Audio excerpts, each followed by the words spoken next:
So here we are. We are back with the co-conspirator that got away. Who are we talking about? Well, we're talking about Melani Pawlowski. She was tied to the Doomsday Mom, Lori Vallow and Chad Daybell, the cult that were deeming people zombies. They were ranking them dark and light. This includes Lori Vallow Daybell's own children, Tylee and JJ, who were deemed dark zombies and were found buried and deceased in her lover's backyard. Charles Vallow, who was her ex-husband or husband at the time, who was shot by her brother Alex Cox, he was deemed a zombie. Lori Vallow Daybell, her lover at the time, Chad Daybell, he was married to Tammy Daybell, who they deemed a zombie and who died in October of 2019. How did she die? Well, they murdered her. There was another victim, Brandon Boudreaux, who was married to the co-conspirator that got away, Melani Pawlowski. They were going through a divorce, and guess what happened? He was deemed a zombie, and he was shot at. Luckily, the shooter, Alex Cox, missed, and he survived. Now, it seems that Chad Daybell's been kind of going through this story that I tell unscathed, unmentioned, and not facing some of the consequences that he's been involved with. And we're going to go over a little bit more about Chad Daybell and Lori Vallow in this video. We got to know that Melanie Boudreaux, a lot of people are wondering about the investigation that is continuing for her. According to prosecutor Treena Kay, she says the case is still open for Melanie. They're still investigating it, and she is possibly a co-conspirator to the shooting of Brandon Boudreaux. Melanie claims that she was not part of that. She wasn't part of the cult, but we're finding out that she was lying, because in testimony and recorded video that she didn't know about at the time shows her involvement with Lori and Chad and them talking about plans and who's ranked what, who's dark, who's light, and who are the zombies. In the previous video, we were also talking about Melanie Pawlowski's now husband, Ian Pawlowski, and what he knows about this group of people and how is he involved. We learned that Ian Pawlowski definitely knew more than he's admitting to. And it seems that his intentions in this group, when things started to heat up, was to help Melanie escape consequences of the actions and choices of this group. So I'm going to go over some things that maybe you've heard, maybe you haven't. Things I believe will tie Melanie to a lot of this group planning, and the fact that she understood, most likely, she understood when you're deemed dark, what that means. After Brandon was shot up back in October of 2019, he had this horrible feeling, especially after Charles was shot, that Lori and Alex might have been involved, that his ex-wife, Melanie Boudreaux, might be part of this group as well, planning and, his horrible demise and making threats on his life.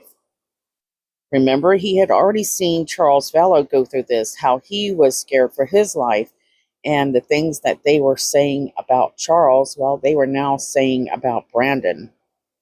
There's an email that stems back to July of 2019. In fact, it's July 13th of 2019. A text from Melanie Boudreaux, Lori Vallow's niece, Brandon Boudreaux's soon-to-be ex-wife, where she speaks or sends a text to her Aunt Lori talking about the fact that Brandon's concerned about Lori and Alex being around him. Now, this is before he's shot at. She wrote that Brandon was making her promise not to have you or Al around my house or children. Brandon had been talking to a lawyer. He was no longer going through a mediator. And he said that his lawyer said that due to the circumstances that, he can do that. And we're guessing what she's referring to is the fact that they had this mediation agreement. They weren't dealing with lawyers, but now Brandon has said, you know what? I changed my mind. I want to deal with a lawyer. And Melanie asked Lori and Chad, what do I do? She sends another text to Lori that says he brought Allie Bloomer's husband, who is a cop. And Chad texts Lori and says he can't do that, just like he can't get a restraining order against you. The mediator would make that clear. I don't know when these, it doesn't have the exact date of this one, so I can't tell you for sure if this is all happening on July 13th. But it does mention the fact that Chad tells her that you and Al didn't have any charges against you. Chad sends another message to Lori, which is to Melanie. I will check all Boomer and husband.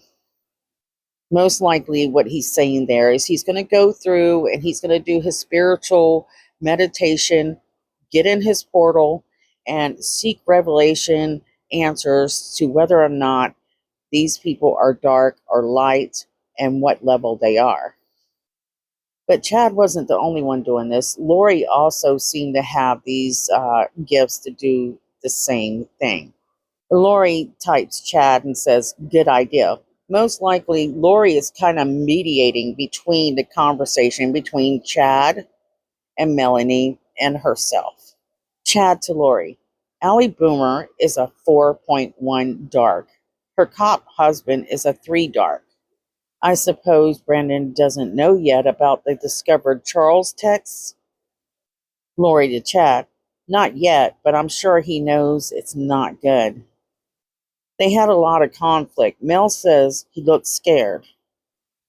So if these texts are actually, all these texts are dated to July 13th, just days after Charles was murdered, they're saying, they're understanding the fear that Brandon has for him and his children.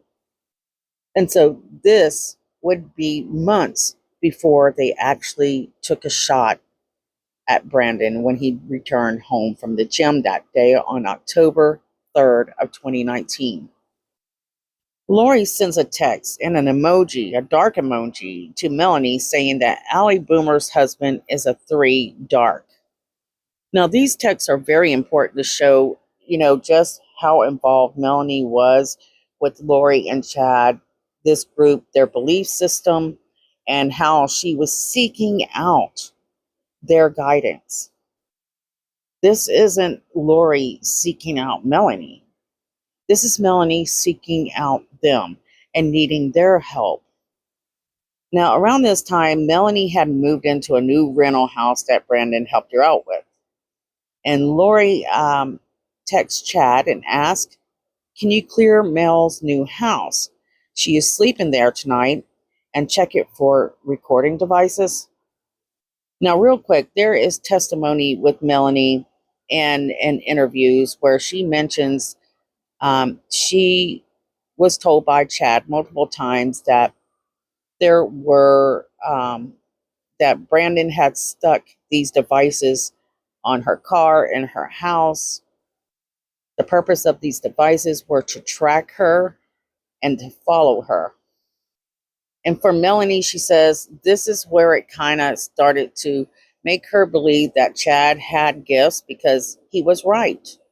They found these tracking devices somewhere in her car or home. Continuing the text. Chad to Lori. Glad we're in sync. I will clear the house and check it. Was he surprised when she returned home early? Let's pause there a second. So I've always been curious, what does this mean? Was he surprised when she returned home early? Guys, do you have any guesses? Leave it in comments below. Chad to Lori. I'm working on the house, but I'm having to break down dark entities Brandon created. I detect 3 listening devices. Lori to Melanie. And she puts in quotation marks here, from your dad. Meaning she's relaying messages from Chad to Melanie. I'm working on the house, but I'm having to break down the dark entities Brandon created. Now, I'm not sure if they meant like entries or entities, so it's hard to know. But again, they mentioned the fact that there's 3 listening devices. So when you hear these texts and you finally understand just how deeply Melanie Boudreaux is involved with these guys, making plans, making decisions, and her choices are basically based off of whatever her Aunt Lori and her dad says. The fact that she says straight up, "What do I do?" And so you could probably see this 2 different ways when it comes to Melanie. One, she is seeking their advice. So she's doing what they want her to do. Or, she could own up and say, yeah, I wanted something done, so I needed their help. Now, Melanie Boudreaux will say that Brandon was hiding the kids from her, whereas Ryan Pillar of the Gilbert Police Department says Brandon never hid his kids from Melanie. And how is Melanie going to be able to deny most of this? It's going to be difficult because they're going to pull up. I mean, if I was, the first thing I would want to do is establish that they were kind of like a cult. And I guess I would show things that was exhibited in a couple of the trials. One of those being the picture. There's a picture that Chad sends to Lori of him standing near a picture of Jesus. And on another photo, it shows Alex Cox standing beside the same picture of Jesus. There's a caption that says, sorry guys, lost my spot. 2 exalted beings. And there's a lot of evidence like that. And I think Treena Kay should probably go through, try to find these things in order to prove her connection to this cult. And that Melanie believed what these people were saying. And she moved to be next to these people in order to build this church of the firstborn, something Melanie denies. I could think another important piece of Melanie's role within this group is, where is she each and every attack that happens? Now, she's already proven in text that she's reached out to Lori on what to do and how to handle things, and she goes with Lori to Hawaii when they're planning several attempts on several people's lives, one being Tammy Daybell. Melanie's well aware of the ranking system. She's well aware of the zombies. She's well aware that by the time Tammy is murdered, that there's something very odd going on. And people are starting to question her involvement in it, along with Melanie Gibb, Sulima, Alex Cox, Lori Vallow, and Chad Daybell. One of those people that are keeping a close eye on Melanie because he feels he has to. He feels scared. They said that in a text. They knew Brandon Boudreaux was scared.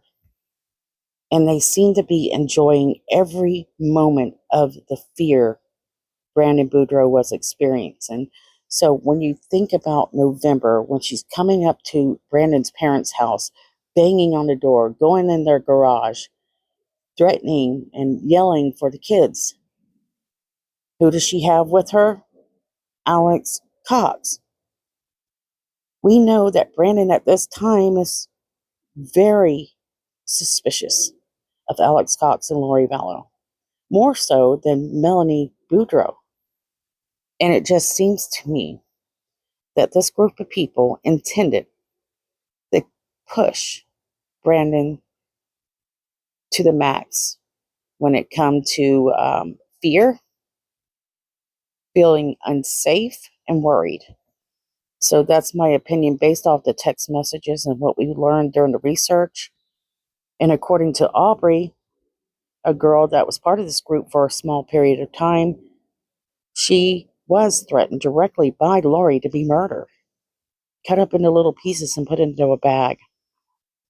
So there's no doubt in my mind that they were capable of threatening people, making people feel afraid. And what's weird is they seemed to think that they were invincible, untouchable, and that they could continue to do this and get away with it. Now, guys, I need you this time, if you're going to comment, make sure you comment what you would like to hear on the next video when we discuss Melanie Boudreaux-Pawlowski. What do you want to talk about? I would really appreciate that. You know, I really do care about what you guys think. So here's another problem. Melanie Boudreaux, at the time, her father is texting her, and he's very concerned about the shooting attempt on Brandon. He's questioning his daughter, what is going on with this? How could you be part of this or be drawn to people that are capable of doing such dark things that we suspect that they are the people that have tried to harm Brandon, who murdered Charles? In fact, Melanie sees a sinister collaboration between Brandon and her own father. Now let's go back to the beginning of Life Beyond the Grave. If you haven't watched that, we covered this family tragedy where Melanie's mother passes away, and before that, how Melanie's father, Steve, whisked her away from the Cox family in order to shield her from the crazy Cox family, is how he referred to them. But for Melanie, she felt like he was judging them unfairly. And since Melanie has become entangled with Lori and the Cox family, she's been spiraling rapidly downward into this dark place. The exact thing that he was worried about, that he tried to prevent her from happening. So her father was very, very deeply worried about these unfolding events.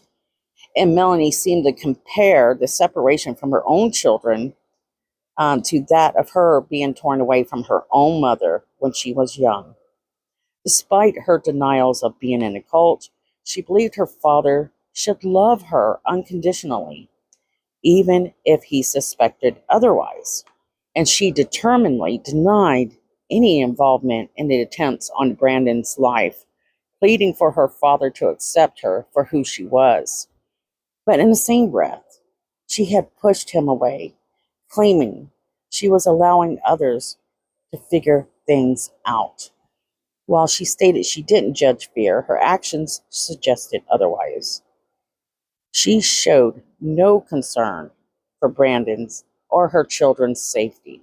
She continued to pull them into this very, how would I describe it? A thorned path, knowing that the brush was getting thicker and thicker with each step that they took. They were in grave danger, one that threatened and ultimately took lives, including those of Lori's own children. After Charles was murdered, you could say, what was going on? Something is very strange happening. Then you have the kids disappear. Then you have Brandon Boudreaux shot at. Then you have Tammy Daybell murdered. Anyone with common sense would start asking questions. There's something strange going on with these murders and this group of people. Melanie has gone on to be the co-conspirator that escaped. She's been able to live her life without consequences. She has had 2 more children with her new husband, Ian Pawlowski. And that's the most concerning thing I've noticed from Melanie and Ian, is all these lives that's been lost. Innocent children especially. All they want to do is not care about that and move forward with their own lives. They only care about themselves. And let me tell you, if this were me and I got sucked up into such a cult and I found out these things happen, I would have to say, look, I made these choices. These are the consequences I have to face in order to make my wrongs right. But this couple doesn't do that. They try to avoid dealing with this case altogether. They want to act like it never happened. Melanie seems to have a decent support behind her even after all this. But then again, she's been pretty good at learning to manipulate from the best. And does she really think that she could get away with this? Well, those are questions that I would love to hear her answer. So that's all I have time for. Guys, I've been really busy. My husband, I only get to see him every 2 months, and he's only here like just a little bit over a week. So I want to spend some time with my family, and then I'll try to pick up on this in about 4 more days. I guess he'll be leaving, something like that, and get back on track. I want to thank you all for your support, for subscribing, liking, commenting, sharing, and for helping those girls that we continuously show their faces. Their cases have been cold for years now. People like Jasmine Robinson, Summer Wells, and gosh, can't forget Kiera Coles. 2 of them were pregnant women. Thank you so much, guys, for being patient with me as I am a little late uploading. Love you guys. I'll see you guys soon. Don't forget to share your comments on what you would like to see in the upcoming next videos.